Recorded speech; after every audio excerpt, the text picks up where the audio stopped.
Perkenalkan, nama saya Yoka Farel dengan NIM 170254244018. Pada video kali ini saya akan membahas tentang sejarah, jenis-jenis, dan apa saja sih manfaat dari fermentasi itu. Mari simak sama-sama video berikut ini. Fermentasi telah ada sejak zaman prasejarah. Bukti pada awal fermentasi makanan ada pada minuman yang beralkohol yang terbuat dari buah, beras, dan madu yang bertanggal 7000 sampai 6600 sebelum Masehi di Jiahu, Cina. Sejarah produk pangan fermentasi telah berlangsung panjang, sama panjangnya dengan sejarah peradaban manusia itu sendiri. Seperti halnya pangan tradisional lainnya, metode dan pengetahuan yang terkait dengan pengolahan pangan fermentasi lokal diwariskan ke generasi berikutnya secara turun-temurun. Tentu saja proses fermentasi yang dilakukan di masa lalu tidak berdasarkan pada kajian ilmiah. Peran mikroba dalam merubah karakteristik pangan tetapi didasarkan pada tradisi bahwa teknik penyimpanan dan penanganan bahan pangan dengan cara tertentu ternyata menghasilkan produk pangan baru yang berbeda dari pangan aslinya. Produk pangan pada fermentasi dihasilkan dengan melibatkan aktivitas mikroba dalam proses produksinya.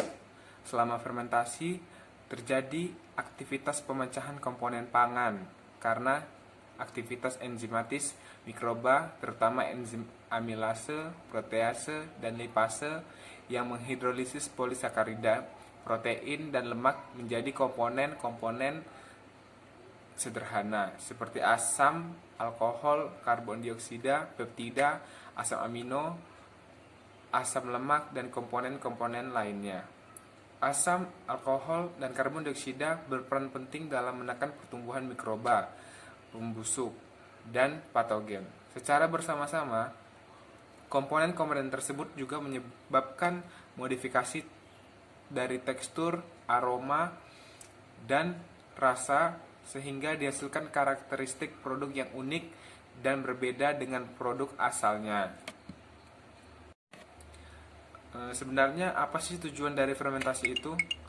Tujuan fermentasi awalnya adalah untuk mengawetkan pangan yang bersifat musiman dan mudah rusak. Sejalan dengan perkembangan alternatif pengawetan pangan, maka pengembangan produk pangan fermentasi saat ini lebih karena tekstur, aroma, dan rasanya yang unik. Dampak positif dari produk fermentasi terhadap kesehatan konsumen juga menjadi alasan pengembangan produk fermentasi sekarang ini. Pemecahan komponen yang kompleks menjadi komponen yang lebih sederhana menyebabkan produk fermentasi lebih mudah dicerna daripada produk pangan aslinya. Selanjutnya, apa sih manfaat dari fermentasi itu? Fermentasi mempunyai manfaat bagi kita, diantaranya memperkaya variasi makanan dengan mengganti aroma, rasa, dan komposisi pada makanan. Dan bisa juga untuk mengawetkan makanan dengan memproduksi sejumlah asam laktat, alkohol, dan asam asetat dalam besaran yang relevan. Makanan fermentasi dapat meningkatkan nilai gizi bagi yang mengkonsumsi. Selanjutnya, makanan dan minuman berfermentasi dapat meningkatkan mutu kesehatan karena mengandung prebiotik. Dan manfaat makanan dan minuman yang berfermentasi dapat meningkatkan nilai jual pada produk yang bernilai ekonomis. Misalkan cencalok. Cencalok itu kan bahannya murah. Apabila dijadikan fermentasi, mungkin bisa meningkatkan nilai jualnya. Jadi agak sedikit lebih mahal nilai ekonomisnya. Ataupun seperti susu, yogurt, olahan susu biasa dijadikan yogurt, itu bisa juga meningkatkan nilai jual pada produk tersebut. Berdasarkan jenisnya, fermentasi dibagi menjadi dua, yaitu homofermentatif dan heterofermentatif. Homofermentatif yaitu fermentasi yang produk akhirnya hanya berupa asam laktat. Contoh dari homofermentatif yaitu yogurt. Sementara heterofermentatif yaitu fermentasi yang produk akhirnya berupa asam laktat dan etanol sama banyak. Contohnya adalah pada proses fermentasi yang terjadi dalam pembuatan tape. Nah, dan ini merupakan contoh dari beberapa produk fermentasi. Ya, ada yang